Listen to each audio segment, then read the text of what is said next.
Привет, меня зовут Connor, and I'm traveling around the world living in the back of a Lamborghini.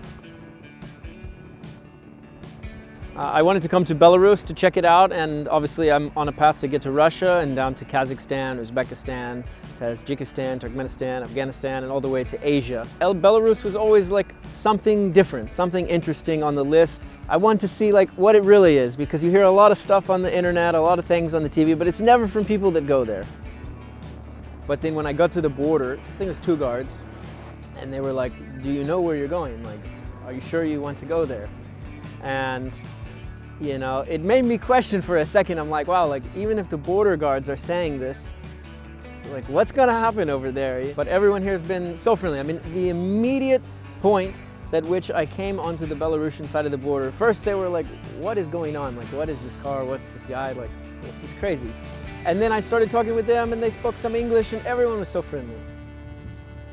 One place I want to go, I saw on a video on YouTube, it's like a KGB building, like an original KGB building or something. I want to go there and get a photo with the car like in front of that, you know, building. I already have a photo in front of the library. I don't know if there's something else, but there's nothing specific that I knew about Belarus because you don't hear so many things about Belarus, yeah.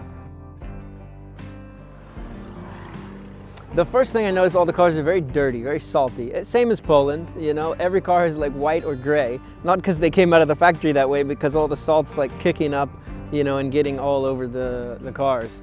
But yeah, there was a lot of Chinese influence here, you know, and I've talked to some folks around that said it's only like the last 2 or 3 years that you guys are getting these Chinese cars.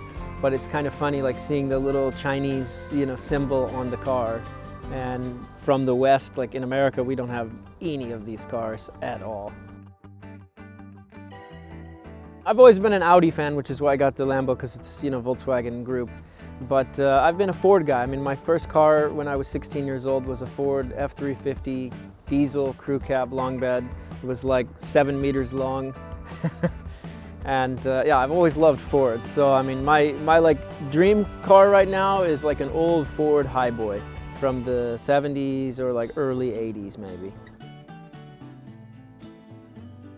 So in the back here, obviously I have the American plate, but I have my bedroom. This is where I live, this is where I sleep, other fun indoor activities. And I cook right here. I have the stove for all my cooking. I have all of my extra gear up here. I actually have this little tent that pops down. So,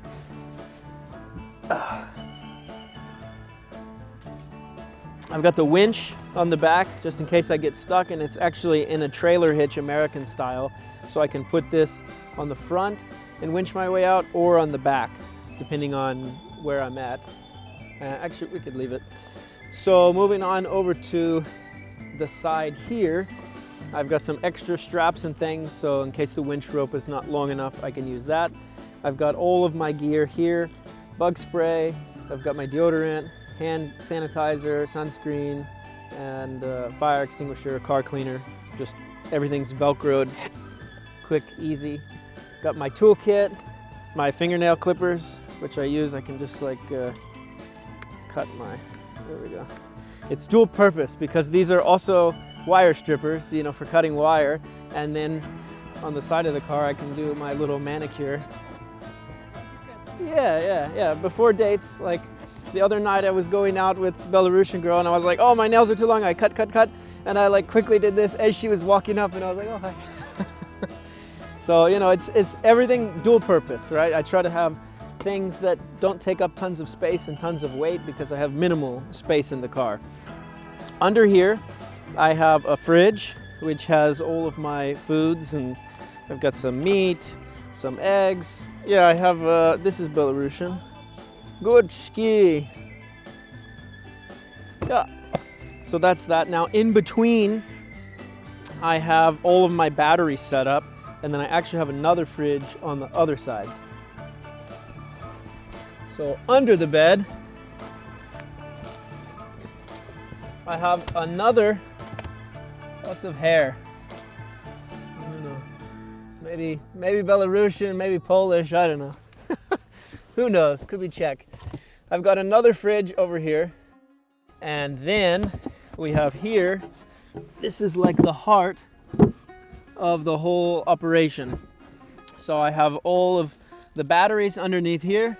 I have 300 amp hours of lithium battery, 40 amp charger, and all the fuses and relays and everything that keep it safe.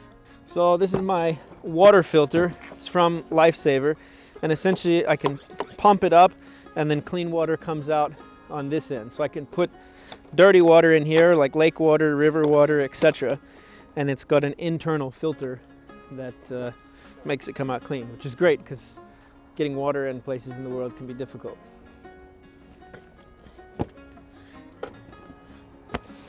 So I have spare tire over here. I have all of my cooking stuff in here.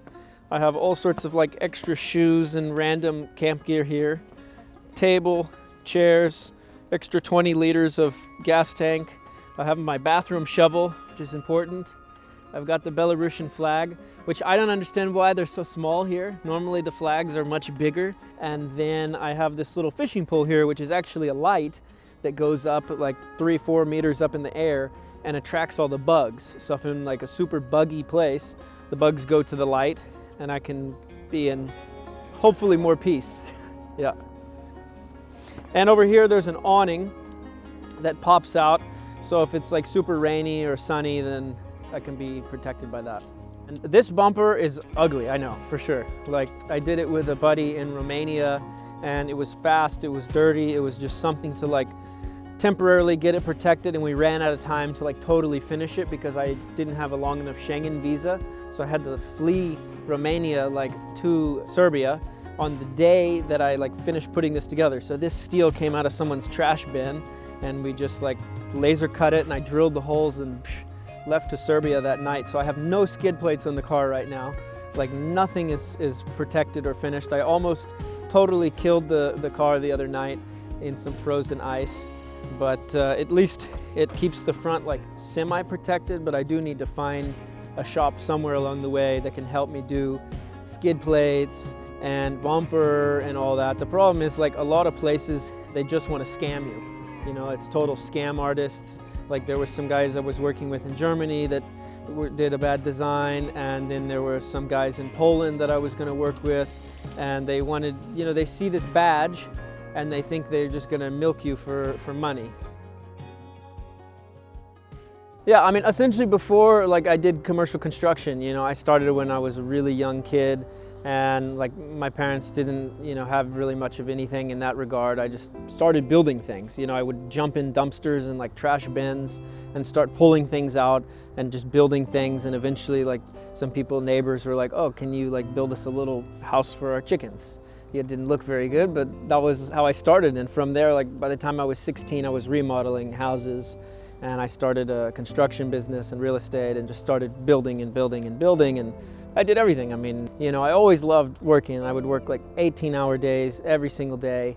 And yeah, I ate like canned beans and lentils and had like these frozen hamburger patties from Costco, less than 50 cents each, you know, so very cheap. And for years had like roommates and just like saved and was able to invest, and like eventually to the point where I could decide to, you know, just sell my house, get rid of all my things and live in a car and travel around the world and live the dream, if you will. So the reason though that I did it was, you know, I wasn't hating job. Like, you know, every day I was happy and like it was good, but I felt like something was missing. I had a long-term relationship and we lived together and it was really good. And then when we broke up, I was a little bit kind of lost, you know. So I just worked more and more and more, and I realized, what's the point of this work? Like what's at the end of the tunnel? Okay, maybe I'm 80 and I have 6, 7, 60, 100 material Lambos, and like, so what? You know, it doesn't do anything, you know, for you. So I said, okay, like I'm young, I have the ability to go and travel, you know, let's go do it now and see the world and meet the people and see what it's about. And, you know, I keep my expenses low. Like I'm sleeping in the car, I shower every couple days in a gym, and a lot of the time I cook my own food. So it's sustainable in that route and enjoyable. I do everything and have no regrets, you know, looking back. So I'm happy with where I'm at and happy with where I'm going.